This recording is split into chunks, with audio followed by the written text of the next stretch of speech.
So we're here at Comic Con Liverpool, and I want to geek out with you both a bit. I want to find out if there was a world from TV or film you could live in for a week, where would it be and why? I would live in...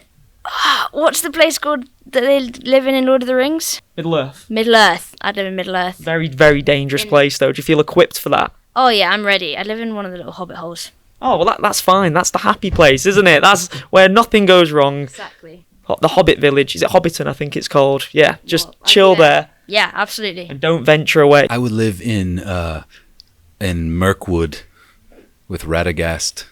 Okay. Yeah. So you're getting a little bit more dangerous. dangerous. You look like you're ready for it. But what's his Bjorn or Baron?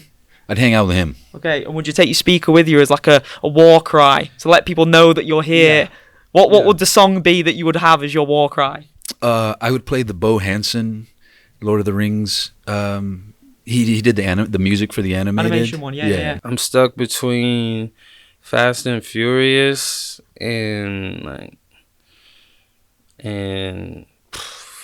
Black Panther or something like that, or The Matrix or something. I was gonna say Fast and Furious initially was a bit like real life, but now it's gone into that sci-fi territory, hasn't it? It's gone absolutely crazy. Yeah, not where it's at now. I would like the first Fast and Furious, second, third, that kind of, maybe even Tokyo Drift. You know, that world of like racing cars and drifting and like kind of like, I like the illegal behavior, the mentality, not because they're breaking the law or in general. It's just more about the adrenaline and the like, you can't tell me what to do. And I think a lot of humans relate to that. And that's what I love about Fast and Furious more than anything. Yeah. But yeah. Because there's that time of your life when Need for Speed was out, Need for Speed Underground, like Midnight Club, those sorts of games, like the OG street racing style.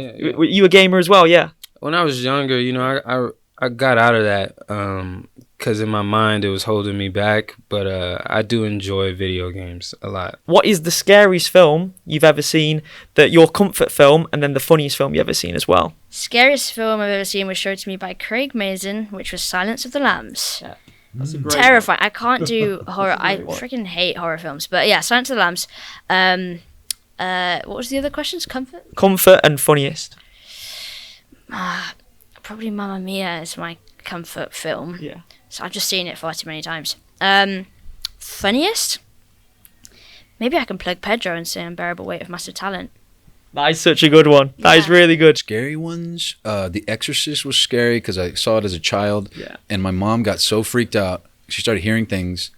She threw the tape out of the window. And then the next day, we lived out in the country. We found a snake skin under our dining room table. Oh. A snake had come into our house and shed under our table. Oh, and she spent the whole day. She told us to go outside and play. She spent the whole day trying to find the snake. That's terrible. Yeah. And comfort movies, I like Coming to America. I just watched A Knight's Tale, which I love. Have you ever seen A Knight's Tale? I've not. Heath Ledger, though. It's on my list. And Rufus Sewell and Shannon Sossaman. Love that movie. Love it. Makes me happy. Funniest as well? Funniest?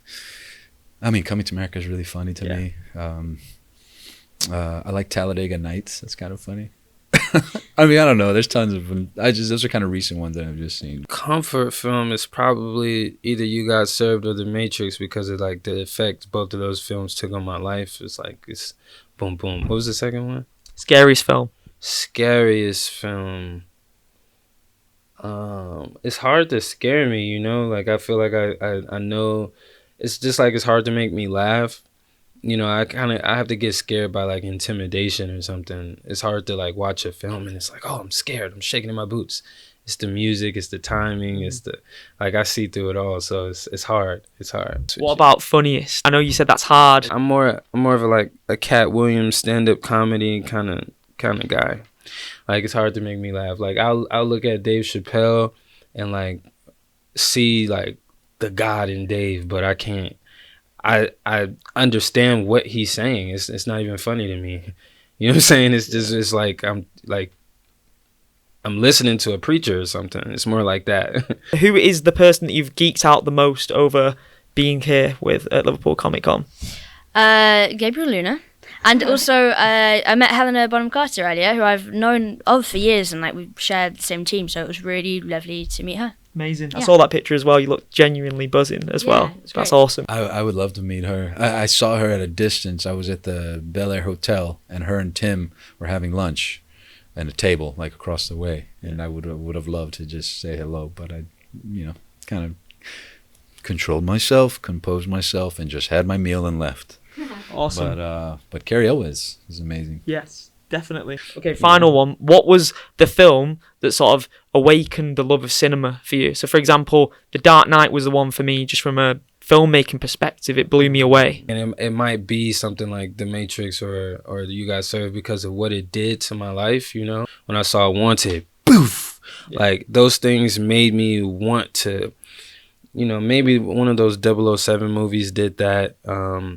But love of cinema, a movie that made me say, yo, like, that really, it's because it's always been about the actor. Like, it's never really, there's so many great directors and writers and scripts and films and edits, but it really, if you ask me what actors influenced me the most, I'd say something like Tom Hardy. Tom Hardy is like a very grounded actor, very like people that make me dive or get drawn into a different world.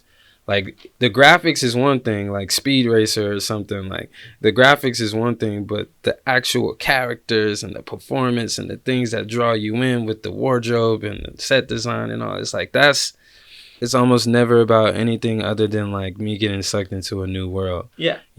Whether or not we finish watching it just completely depends on the writing, the edits, and mostly the actors. If as an actor I'm looking at actors and I'm like, then it's like I'll watch it, but it's not up there. So yeah.